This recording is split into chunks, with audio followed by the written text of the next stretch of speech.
evening and welcome back to the Ask Dr. Renee show here at blackdoctor.org. So this month, we have been talking about asthma and allergy awareness month. So I have had, last week was food allergy awareness week. So we had the most amazing treats. And actually two of the ladies are in Chicago and they have created their own product. Like, who does that? So amazing. So my guest today, not food, but she's created something pretty special too. But I need everyone to please share the broadcast because I promise you know somebody that has allergies or asthma or both. Please share the broadcast. Let me know where you're tuning in from and share on whatever platform you're on and share away, please, because we want everyone to get this great information. And honestly, today's story, I think, will give you great information, but also may inspire you to become an entrepreneur or to invent something. I don't know. So I'm really excited to talk to her. A good friend of mine whom I met online, Talisha Shine, told me about Robin Wilson. And I was like, oh my goodness. And I immediately found her on LinkedIn and was like, oh yes, she has got to be on during asthma and allergy awareness month. So I'm so excited to have her. Can you guys please make sure you share the broadcast, share out, and let's talk to Robin. Good evening. How are you doing? Great. Thank you for coming. Yes, and it's one of those moments where allergy season has hit everyone. I have friends in California and Texas who call me now and they're saying, "What should I do? I'm wheezing, I'm sneezing. Do I have a cold? Do I have COVID?" I'm like, "You likely have allergies right now, and you need to mitigate it, protect and prevent, and make sure that you don't create too much inflammation in your body." Yeah, I literally just saw a post of a little kid that came in from playing outside and he just looked a wreck. And mom's like, oh no, what do? We can't keep him locked inside. And so, you gotta spray down when you get inside and you have to get all that stuff off of you. And I tell everyone I had allergy shots as a kid. Thank you, Jesus, to my mother and my lovely allergist, Dr. Marvel Morris. May she rest in peace. Because those allergy shots have carried me through with my environmental allergies. I do not have any problems. I took 2 walks today actually outside, and we have several neighbors that for whatever reason have not mowed their lawns, and so my little yellow friends, dandelions, are everywhere, and you can see the remnants of the little thing that blows, and all of that is everywhere. But I'm okay. No sniffles, no nothing. So I'm very grateful for the allergy shots that covered me all these years. Thank the Lord.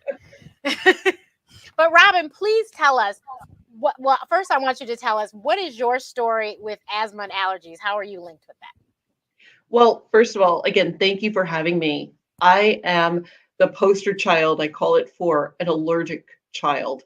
I was panallergic. That means food, pollen, animal dander, smoke, dust, anything you could name, I was probably allergic to. One of the things that my parents did, because I'm from Austin, Texas, they went to a holistic doctor, which back then was called a hippie doctor. And this particular gentleman, Dr. Williams, had a philosophy. It was, you can raise a strong child or a child on strong medicine. What a wonderful way to put it.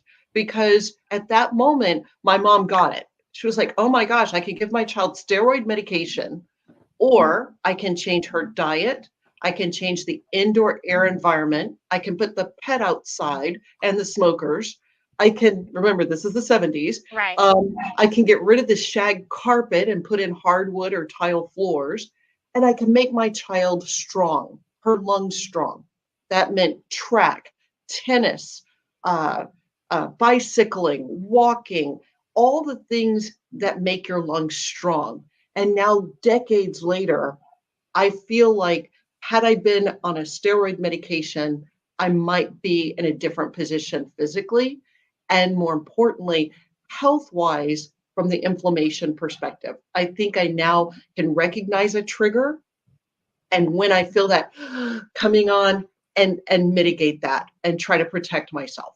Yeah, I'm the same way. I can recognize things are about to go south. Let me figure out what's going on here. What happened? Like when the weather changes is when things can be a little tricky for me. And it was like just as we were starting to look at spring, I just walked, not ran, walked to the mailbox, came back, was like, I'm wheezing. Why? Yes. 2 Yes. seconds outside.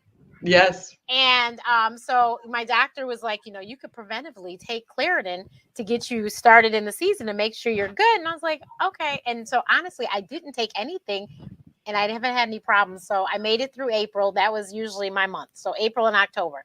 I made it through April. So I was like, I'm good. Yeah. Yeah. Yeah. Yeah. Well, the origin story I think is so important for so many of us. When if you've read Malcolm Gladwell, The Tipping Point, he talks about the 10,000 hours that you need to become an expert on something. And I would say that your and my pan-allergic childhoods certainly qualify us for that expertise. But on top of that, in his book, he talks about the moment where you realize where you're from or your opportunity can drive you forward. So think about it. I'm from Austin, Texas, which is allergy asthma central because Yeah. everything blooms all year round. Number one. Number two, I'm in the 70s where people thought that it was a good idea to give your kids Tang instead of orange juice or Hawaiian punch instead of juice. And so this hippie doctor or a holistic doctor was like, give her the real stuff, the organic stuff. Told my parents about Wheatsville Co-op and Whole Foods Market, right? So I happened to be born in the place where Whole Foods was founded. Oh, I Um, didn't know that. Okay. right. The co-op pre Whole Foods was down in Austin. And so can you imagine it's like normal to eat organic food. Maybe the bananas have spots on them, but you're like, well, but they're organic. And so by that moment of being from Austin in a place where your doctor is saying be organic, where you learned that you can eat the honeycomb from your local bees, Mm-hmm. Mm-hmm. that can sometimes help mitigate That the with pollen allergy. allergies. All those things lead you to a holistic way of being. But I take you one step backwards to the ancestors, because I think this is a really wonderful story to share. My grandmother, and so many of us are ashamed of this history, but you should be really proud of this history. My grandmother was a housekeeper. Guess what? She was from that era of The Help, if you saw that Yep. movie, with a separate teacup and things of that nature. But guess what? She knew how to take care of a house with organic ingredients, the lemon juice, the baking soda, the vinegar. And most people don't even think about it, toothpaste. And so instead of the toxic chemicals flowing around our house, we had the organic options. Mm-hmm. Toothpaste can actually clean crayon off the walls. Most people today would put a toxic chemical at their child's nose level instead of using toothpaste. It can also clean the grout. Your house shouldn't smell like a pine forest. That's actually a formaldehyde based cleanser that is off gassing and deadening your nose hairs. In fact, your house that is clean, lemon juice, baking soda, uh, uh, vinegar, um, all sorts of things that are non-toxic were used in our home. My mom, and actually we tried to put it in my book, Mommy, I Can't Breathe. There was this recipe she had, and it was the wood furnished cleaner that she used. And it was mineral oil and something else. And all I know is it was white and liquid. And that's what she used to clean all the wood furniture because it wasn't toxic to me like Pledge would be. Sorry, Pledge, but you know, You just lost a sponsor. Pledge is it's a little a lot of those wood cleaners are a little strong on the scent smell, and that would cause me to have issues. So this Yes, is what we used, and yes. yeah, she had all sorts of little things that this was before what is it what is the Before, name? it's the reality that being a housekeeper in that era, they didn't walk out to the store to get the cleanser. They made the Made it. cleanser. They used organic ingredients and they made the cleansers. And those cleansers were often non-toxic to both them And so that means your grandmother or your aunt, who may have been a housekeeper, she might have had $5 to her name, but her house looked really good. Right. And that's something to be really proud of, because that heritage carries into what I have done, which is to be a designer of spaces, but also to brand my name onto products that are for the allergen aware consumer. The pillows, the comforters, the sheets, those things are now sold at Macy's nationwide under the brand Clean Design Home. And we happen to, I told you I was going to say this, Yeah. we're the first Black American brand to have a hypoallergenic textile line that has gone global. We are now in the UK and Japan by the end of this year. That is so awesome. Congratulations. But how do you even arrive at trying to do something like that? Now I know that you went to school and your degree was in real estate finance, right? Yes. So how does that translate to this? No, I mean seriously, because real estate finance is really not usually the person that's creative. You know what I mean? Right. Well, it's so funny. I have always wanted to be a creative, and I say this to anyone who wants to be an entrepreneur. There are many ways to arrive at your passion, and I did the corporate job, but I'm really glad I did, because in 1999 they had an IPO and I received a windfall that then allowed me to pursue my passion. I decided to speak to a mentor when the IPO check was issued, as one would say, and or shares were issued. And that person said, "What would you do if you had no money coming in, but you could live the same lifestyle? What would you do?" I said, "I would do something in real estate." He said, "Why?" I said, "Because my grandfather, my great grandfather, had these little, shotgun shacks down in Texas that they rented to oil field workers. And they, one, when I was 6, 7 years old, my grandfather one day said, 'What color should we paint these things?' And I was like, and you're a kid and you're used to the Right. one-dimensional coloring on a piece of paper or a coloring book. Now you've got 3 dimensions in front of you. And he said, 'What color should we paint these?' I said, 'Easter egg colors.' And he did. So just like you would see in the Caribbean, the purple trim or the pink trim or yellow trim, that was that's what happened. White walls and then pretty trim. And so from that moment on, I fell in love with architecture and with real estate and with design.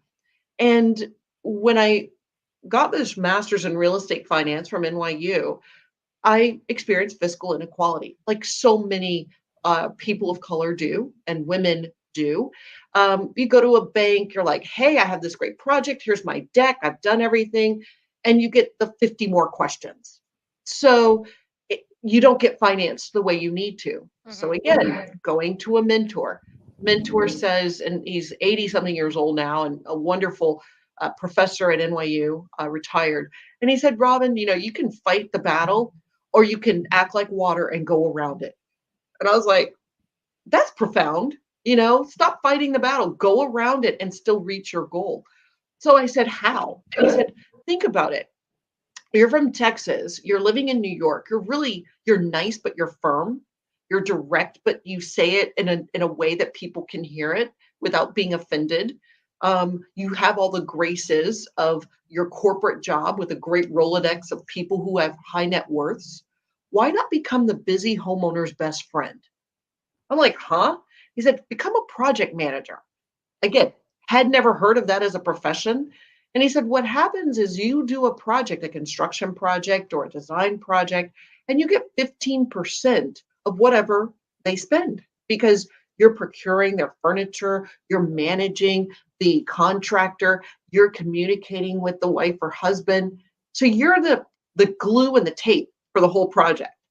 And I was like, "Oh, so imagine someone with a house in the Hamptons, a house in Aspen, and an apartment in Manhattan. And you're getting 15% of all their little projects, plus their friends." So our first year in business, we made 1.2 million in profit, just as an example. And I was the employee. So you see some gray hairs, they started back then. Anyway, the fast forward is From that, I learned the language and the lexicon of building and construction and design. And I learned I had a pretty good eye because inevitably the client would say, "What do you think?" I'd be like, "Well, I like that." Then you see it all put together, you take the pictures, it's in a magazine, there you go.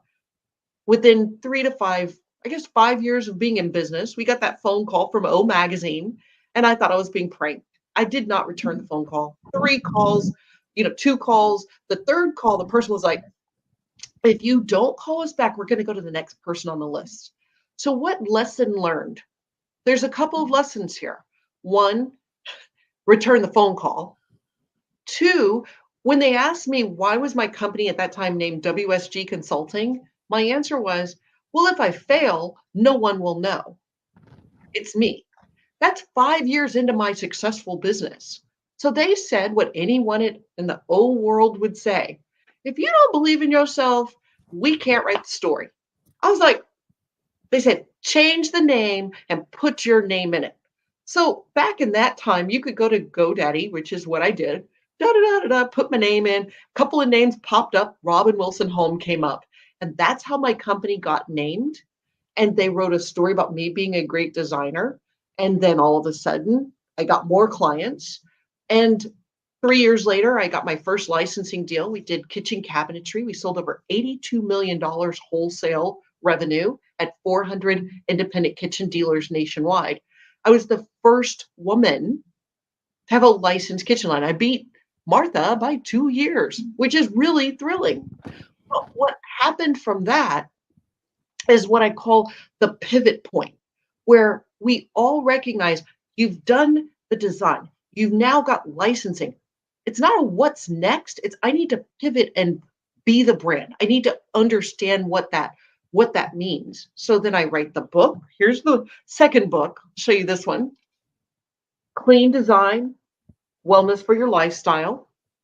I write that book and I begin to appear in media, and all of a sudden you have that realization like, oh, I'm a brand. Oh, this is what I do. And I haven't trained as a designer, but I have some pretty good ideas. But the pivot point is when you realize what your niche is. I'm sure that doctors experience this, or even athletes experience this, where they're like, maybe a guy's a great free throw shooter, and he realizes I'm the clutch player. And the other person might recognize that they're the great defense person. I realized that my origin story of having asthma and allergies would propel me forward. Because when I was a kid with Kleenex, and you know this moment, I was the oddball. It was like, oh, she got the Kleenex. But then all of a sudden, in the mid 2008 to 2015, you started hearing about peanut allergies and schools banning certain foods and children literally almost being bubble children, just allergic to everything. Yeah. And you realize something's happened with our food or our environment. And so I started realizing my pivot point was to lean into what I really knew, which is my origin story as a pan-allergic child. Because when a parent says, my child woke up wheezing and sneezing, I don't know what to do, they want to give my child ADHD medication, I could say, do you have a feather pillow or a down alternative pillow? Oh, I have a feather pillow. Well, get rid of it. Try the down alternative for about a week and give me a call. The next thing you know, you're getting gifts at your office with parents saying, thank you so much. You've changed my child's life. They're sleeping through the night. And those are the things that pivot point of really leaning in to what you know and then really becoming the expert in that area. I mean, we really do have a lot in common. I totally agree because I tell everyone, I was told years ago, talking about asthma and allergies is not sexy. So, Renee, what are you going to do with this? Ask Dr. Renee. And I was like, and I do. And here at Black Doctor, they know I talk about a lot of things, but I do talk about a lot of issues that pertain to Black women in particular for obvious reasons. But once I came out with these books, I've been doing a whole lot more things with asthma and allergies, and my partnerships are asthma and allergy related. You guys that watch, you know that my sister and I have a cooking show called In the Kitchen with Dr. Renee and Chef Alicia, and we are making nothing but allergy friendly foods.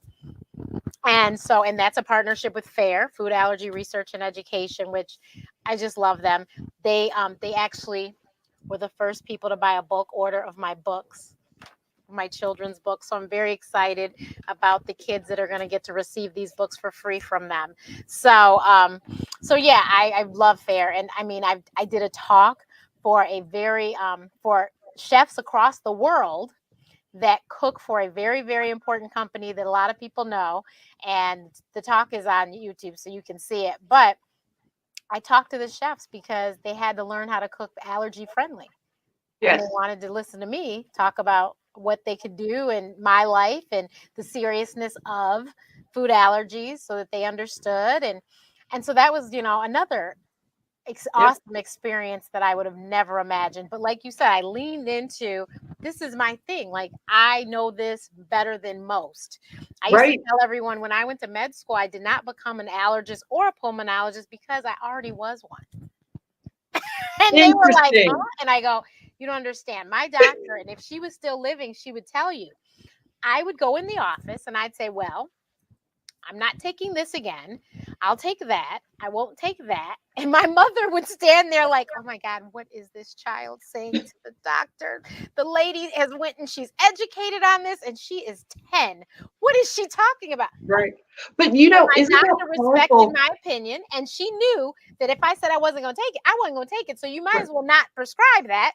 It tastes awful and Yes. it's messing with my food and I didn't like it. So Isn't it powerful that both of us, with our asthma and allergy experience, we learned to be early advocates for our own health? We learned that there are two ways to live. One is an abject fear. The second is to what I call prevent and protect. And the prevent is knowing the signs and symptoms in your body. You mhm. might have some people might have a tingle and their at their lip, others at their nose, others just that sense of tightness right in their chest. My throat starts No, itching. exactly, or their throat, right? And really knowing what is about to come around the corner if you don't address that environment you're in, or if you just ate something you know you shouldn't eat, like maybe ice cream, maybe that's what you're allergic to, but you went to a birthday party and you're like, this was good. And all of a sudden you're like, uh-oh, I feel this. That's the moment when you either tell your parents, I need a Benadryl, I need a Claritin, I need gallons of water. Sometimes that can help you flush it out. Um, or I need to take it easy and I need you to watch me for a little bit. Just so those are early advocate moments. One of the things that statistically we all should know is 60 million Americans suffer from asthma and allergies. Yep. That's 1 in 5 people. But in people of color, it goes down to 1 in 3. And that's often because of high-rise apartment buildings where you might live on the 16th floor, but the person on the first floor is smoking and it wafts into the air chamber, or vermin.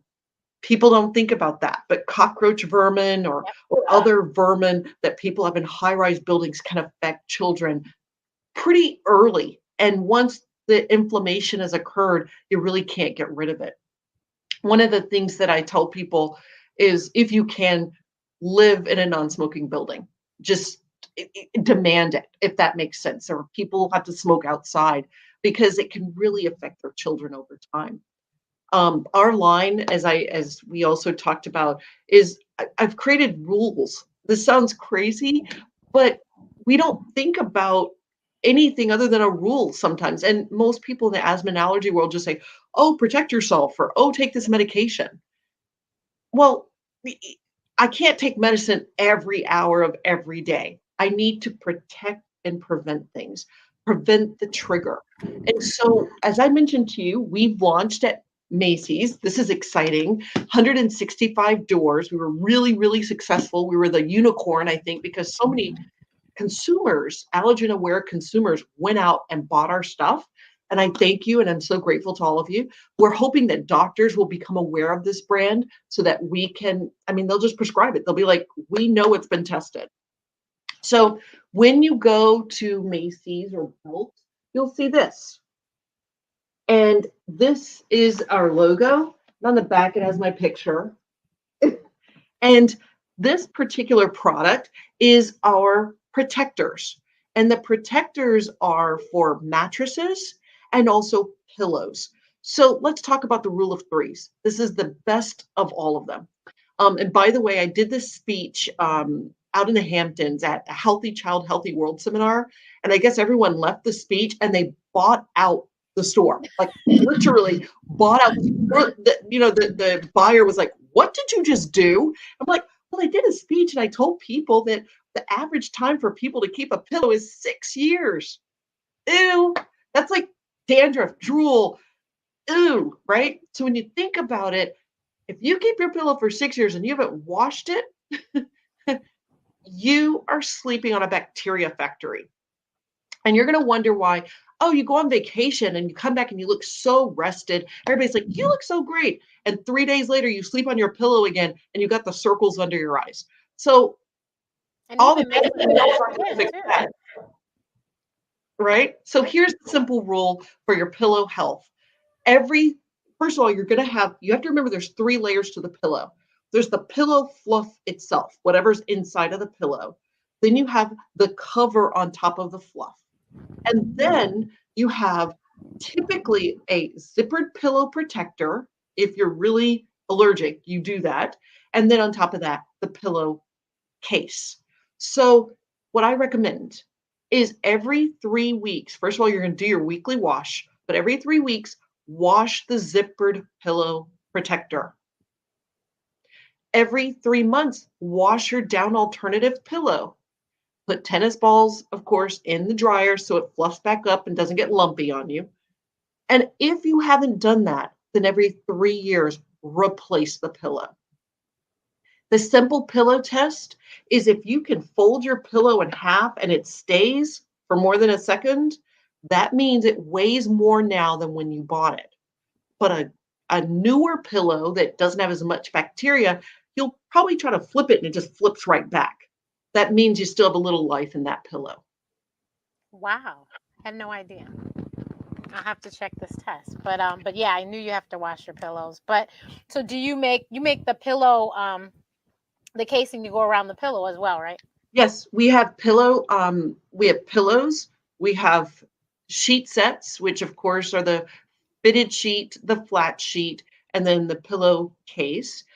We have mattress protectors, mattress pads, as well as comforters. In addition, we just launched last week our new mattress line. And on the very first day, which is when the public learned about it, which was today, we've already sold 2 mattresses today. And the exciting thing is these mattresses, you've heard about the foam mattresses. They often heat your body up a little bit. Mm-hmm. We have foam, but we also have coils that are covered in cotton. So you still have the back protection, the structural protection for your body. They ship in a box. They make the actual mattress, then they squish it down with this unique technology, and then they ship it to you in a box. And you let it sit there for about 3 or 4 hours when you open the box and cut the packaging, and it puffs itself up, and those coils then reactivate. Oh my goodness, how neat! Yep. So we have three levels of those mattresses: the entry level, the luxury level, and then the couture level, which all of them allow you to say if you want plush, standard, or firm. Oh, okay, Yep. fancy, fancy. Fancy. Yeah. Look, I tell most people, and I mean I'm 45, but I really haven't bought a whole ton of mattresses. So Right. Right. Well, let us know. We can get you a code. Actually, I will make sure you have a code so you can get a discount on our mattresses. But the beauty of them, like I said, is they are designed in a eco-conscious way. It's minimal packaging.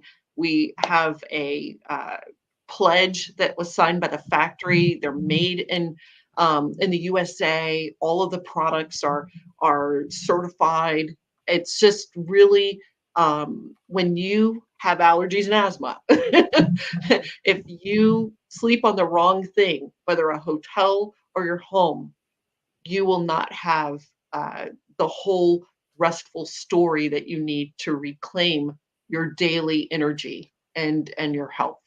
Yeah, I mean, I travel quite a bit, and as soon as I check in, I usually forget till I'm about to go to sleep. But sometimes when I check in, I'll remember, but I'm always calling the front desk. Okay, so can you take these pillows? I Oh, just need non-feathered pillows. So if you could that's just right. bring those, I'd appreciate it. That's They were right. like, "You sure you don't want any of the?" I am absolutely positive. Just take them out. And Yep. then sometimes, you have these duvets that have feathers in them. I'm Oh, like, "You could take this off the bed too, please." exactly. And they're like, "Ma'am, I'm positive. This isn't a good Exactly. idea." Exactly. And so, Well, the exciting thing for doctors, I think, with this brand is it's tested, where they're GOTS certified. The sheets, for example, they're Okotex certified. So even the dyes that are in the textiles, they're tested to European standards, which are a little oh stronger yeah, they in are. in certain areas. And so we also have just really maximized the information that we know today so that our line will ultimately and I jokingly say this, but Carter's, the Of course, children, everybody knows Carter's, right? they've got With if a, stores. if a friend has a baby, you get your cotton onesies from Carter's. They don't do any advertising. It's all word of mouth. Our goal with Clean Design Home, and the website again is cleandesignhome.com. Our goal is that we become the Carters for the allergen aware consumer. And we're going to need the help of doctors and we're going to need the help of word of mouth of people so that we can make sure that if you have uh, a child who has allergies, or if you develop adult allergies, or if you even come back from the hospital after a surgery, like a cancer surgery, and your doctor says, get clean, like when this pandemic occurred in 2020, this global pandemic, so many people heard everybody say, get your house clean, and they didn't really know what to do. They didn't know where Mhm. to start. And so my book started selling again. People started buying it because it has the basic steps of what you need to do to your home. But what I realized is if I rebranded, so this is another pivot moment, right? In 2005, they told me to put my name in it. In 2020, I took my name out of the product and put it into a way that the consumer could instantly know what we did. Clean Design Home pays homage to the book. It leans in to what I do. And it also has allowed us now to go into multiple other categories, like the mattresses and many more things that are about to be announced. I think that any of us in the allergy and asthma world need to remember that our origin story, if you have food allergies, like you and I both do, but Mhm. you wrote a cookbook, right? I haven't done that yet. I might do that one day. Um, if we lean into what we know, we can give good information to people because we have been on the forefront of what I call the one kid in the whole school. And now 1% of the school doesn't have allergies. Right. And it's so odd now. And I read my book at the school that's in the book. This was my kindergarten picture that the illustrator recreated. And the book talks about me going to school for the first time and my allergies. And I read my book at my actual school that's in the book. And I walked into the building, and before you could even get in, there was a sticker on the door that said nut free. And this is walking Exactly. into the building, not Oh my even goodness. classrooms. This was the entire school. Sitting down with the principal, I come to find out the entire school district is nut free. Right. And It wasn't like that with me. I remember, and you probably remember those moments where whatever you might have been allergic to, there's, I'll just tell the story. I'm in second grade. Again, this is when you learn to be an advocate. And I now have raised my daughter not to be part of what I call the clean plate club. It's like, no.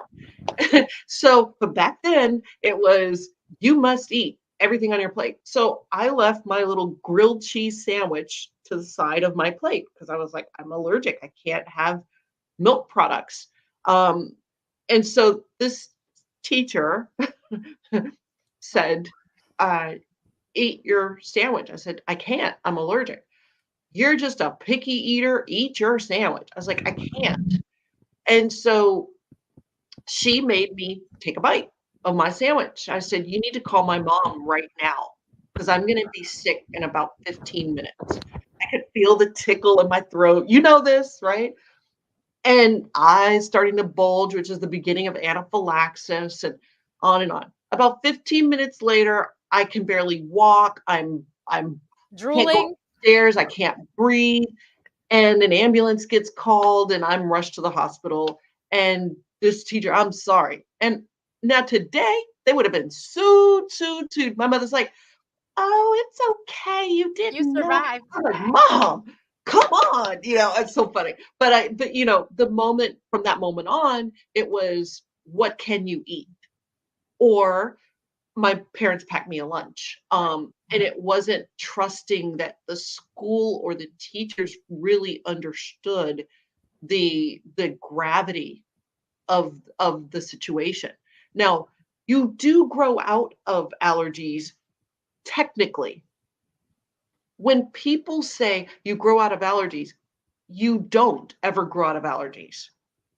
You develop a tolerance to the trigger, but you still have the underlying issue.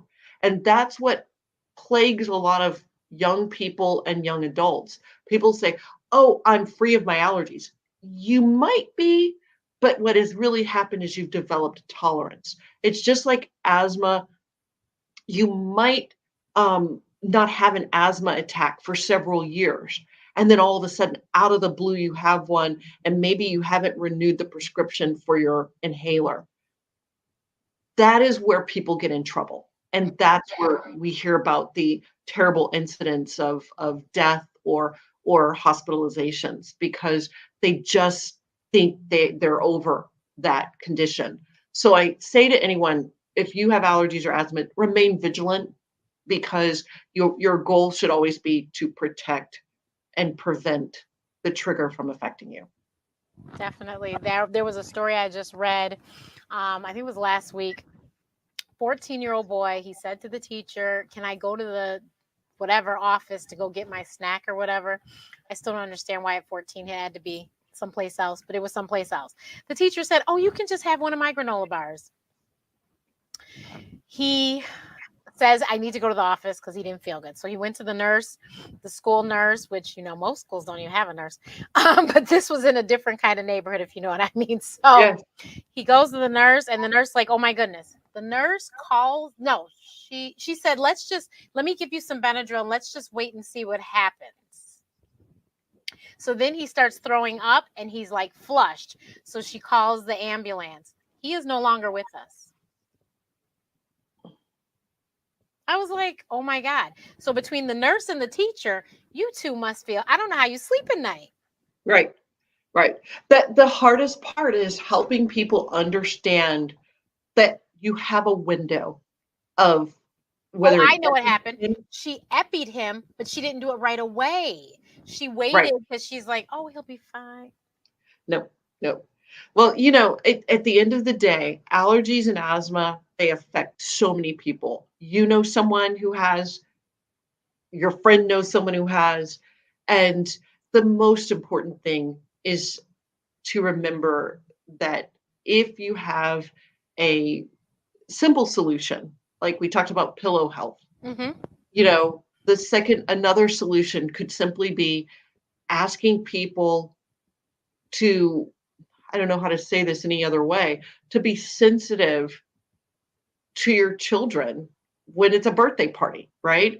If your child has an allergy to milk products, and all they have is cheese, pizza, and ice cream. Now your Yeah. kid's like, why am I here? Or I can't eat anything, or they do eat something, and then there's a repercussion later. So it's so important, as a parent, to remember that it's critical that your child advocate for themselves, because it's so important. If that 14-year-old had said, call my mom, call my dad now, like, Miss Nurse, I Right. don't call my mom now. I don't care if you're offended. Call them, or call 911 now. I you never know what the outcome might have been. Right. But the administration certainly should have taken it a little bit more seriously. Yeah. And I my mother, she made me my own cupcakes so that when I went to parties, I had something to eat, because she knew more than likely, because it was so rare, she knew more than likely I wouldn't be able to eat what they had. So then she's like, "Well, here." And then I had ice cream too. It was goat's milk ice cream, and it came I had that. single Yep. serve. And so Yeah. I came prepared. I had my Yep. cake and ice cream, and I could have with everyone else. I also tell a lot of people, I preach advocate, please advocate, because I've heard horrible stories about parents who don't tell their children about their allergies. Don't ask me why. I was like, that's insane. Or you don't tell the school because you don't want Johnny to be treated differently. Are you crazy? Right. Right. So Well, I think it's so important that you please instill in your children. And because I've had allergies so long, I asked my mom, how did I know? Because it was a longer list than it is now, but it was a long list. And she's like, yes. well, you would ask, can you eat this? And I tell you you're allergic. And I literally was just adding it up. And somehow I tell everyone I cataloged it in my brain somehow. And I could go anywhere. And there's a story in the book about I danced competitively. So we would travel around the country. My parents couldn't always go, they're working people. But Right. my mother never had any problem sending me, because I would have my nebulizer with me, and she knew I Yep. knew how to give my own treatments. Yep. And usually my sister came with me too. I call her my nurse. My sister's actually younger than me, 3 years behind me. So, yes, I'm 12 and she's 9. And my sister would come with me, and she knew too. If something happens to Renee, she knew what to do. But Yes. I always tell everyone, she's my taste tester. My sister would eat the foods, and she might not be able to say what's in it, but she would say, Renee, you can't eat this. And I would listen Right. to her because she was Right. right most of the time. So my mother never worried about these things. Like, I used to Right. travel all the time without her, and it was not a big deal because she knew I knew better, and my sister knew better. I'm Right. real good about, I just won't eat if I have to. If I don't know, I just won't eat, and I will Right. figure out something else to eat later, Right. or I'll eat before. One of the things you say that's so powerful is your parents gave you permission to advocate for yourself. There are a lot of parents who, rightly or wrongly, allow their children to only hear the message, don't talk back. And that means you tell the child, don't speak up if you have a need.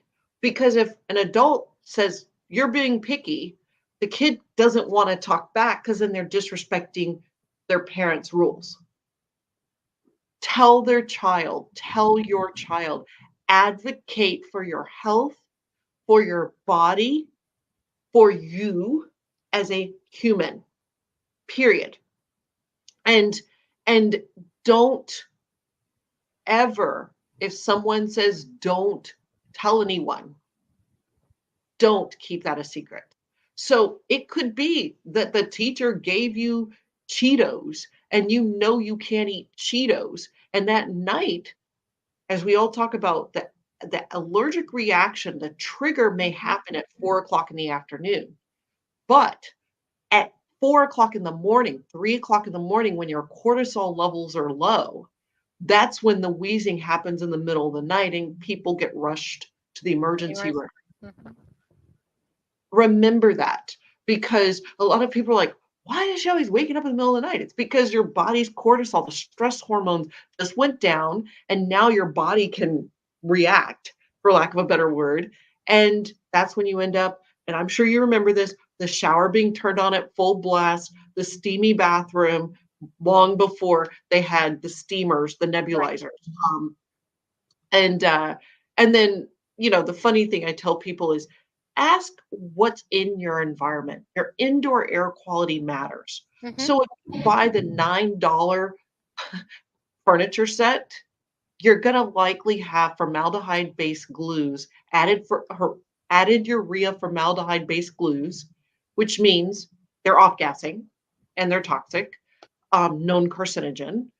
Um, if you are buying a sofa that costs $9, you might have some form of boric acid, another name for roach killer, in the cushions, because those cushions and those sofas that cost $9 are typically sold to high rise, low income communities, the communities that really don't need these additional chemicals and toxins.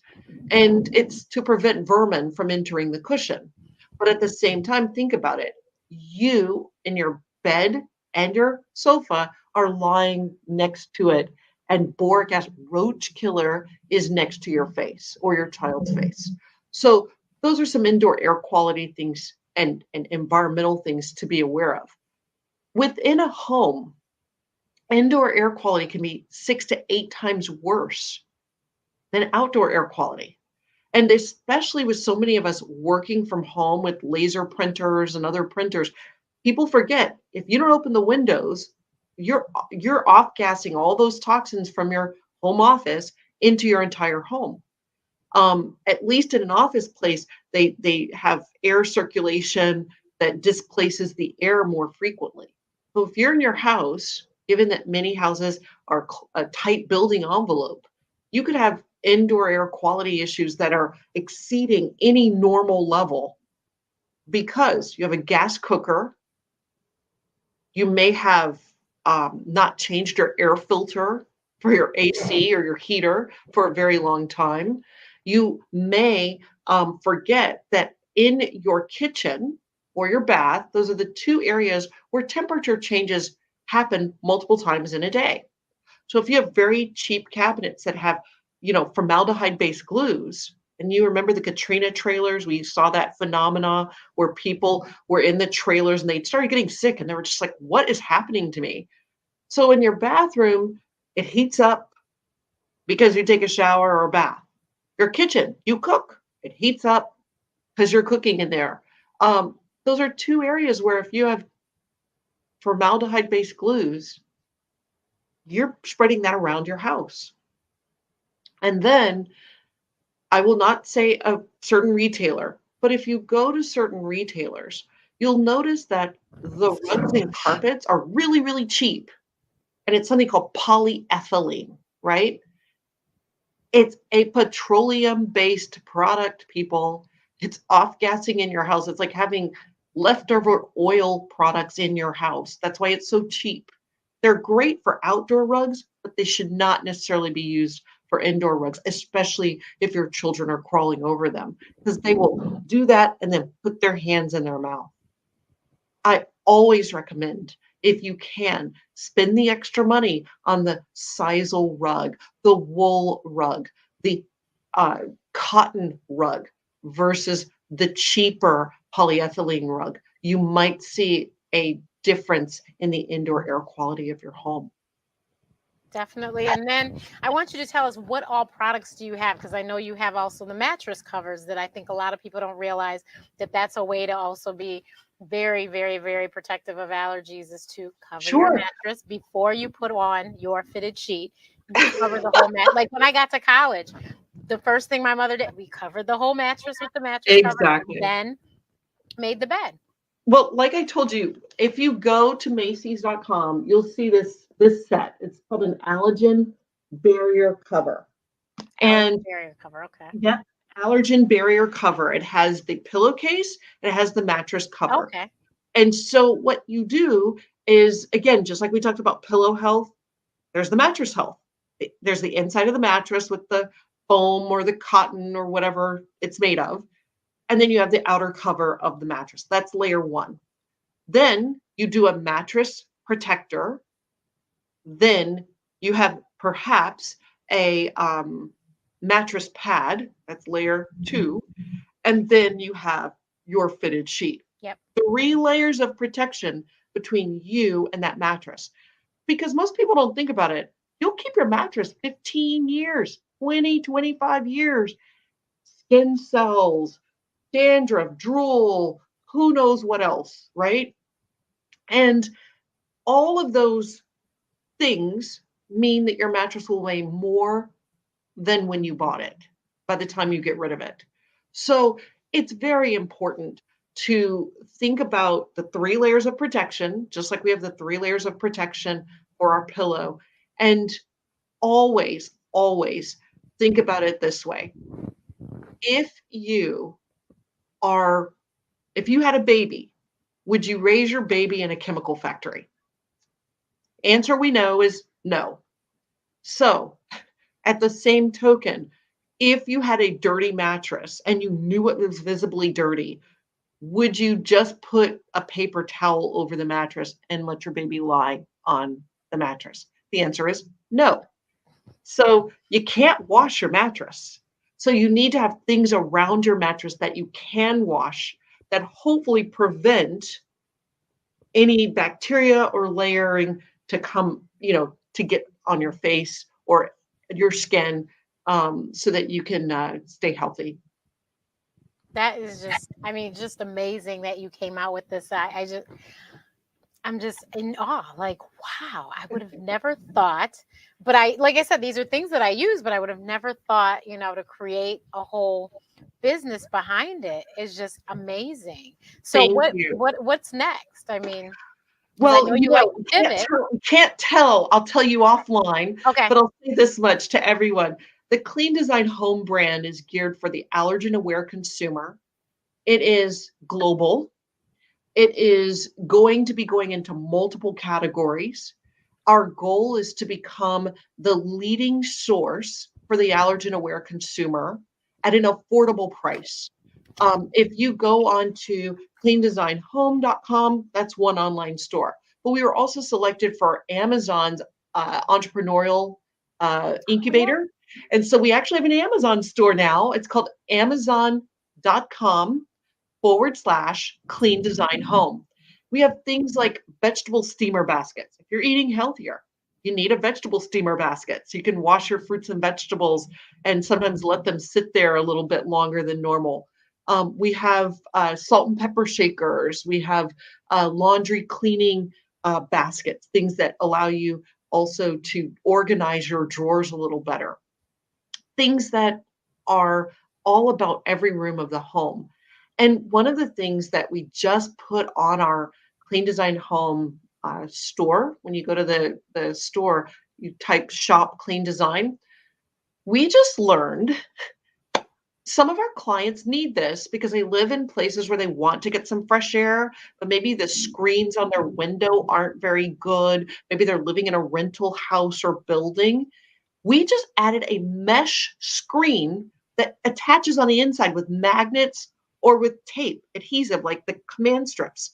So imagine you could open your window if you needed to, put this mesh over it so bugs and pollen and stuff still stay outside and you don't have to spray inside of your house. And we also added the same under our children's tab for baby carriers, like the mhm. mosquito. Those are things people need. They don't want to spray chemicals if they don't have to. And so we're doing everything we can to give people solutions, to be the solutions-based brand that doctors can prescribe for their patients and consumers can go to, and it's affordable luxury. That is just awesome. I can't wait to check out this Amazon store, and I'm gonna put I put links already, but I'll put more links, you guys, from what she's talked about. So I'll put that in the post so you can see those. But kudos to you. I mean, Thank you. you are flipping the allergy world on its And I love it. I love it. That is Thank so you. awesome. I mean, last week we had Nicole Wilson, who created Everybody Eats, because everyone should be able to eat. So she has crackers and crisp breads, and I know she'll be expanding with more foods. But she does the EU 14, so Wonderful. and they're grain free. So I'm like, oh my God, I think these are probably very healthy too.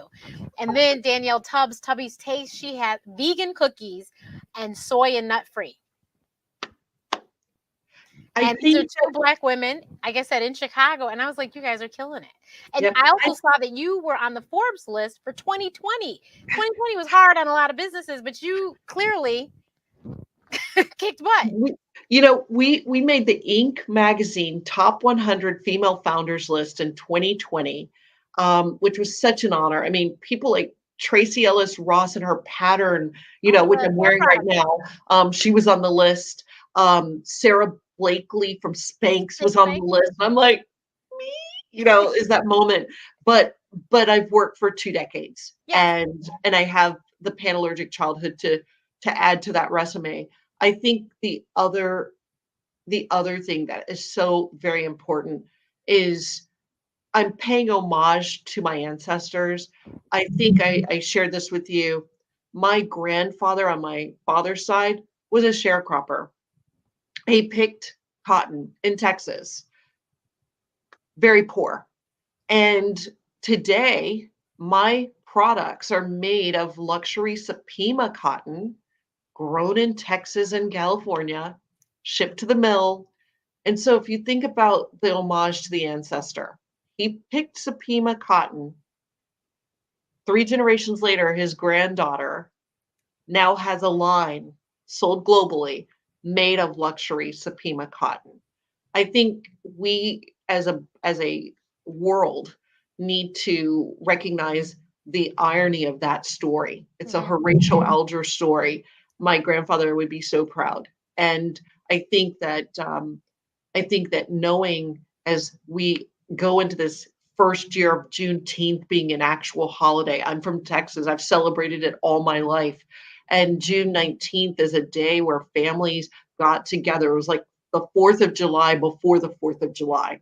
I almost call it the family Independence Day. Families would come together and elders would talk about their history, and cousins would meet sometimes for the first time, and really it was a way to bring the family together. So many other communities have, whether it's bar mitzvahs, bat mitzvahs, or debutante events, or whatever they may have for their bringing their families together.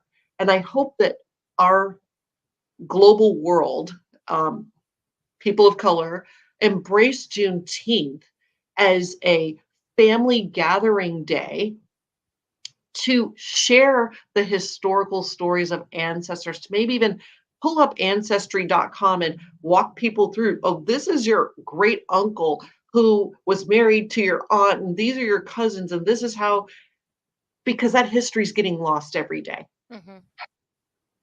Thank you so much, Robin. This has been awesome. You guys, I'm sure we will have her back again because she just wealth of information and completely understands this asthma and allergy business very, very well. But next week, you guys, we have a very big guest. So if I told you guys, if you were on my email list, then you already know.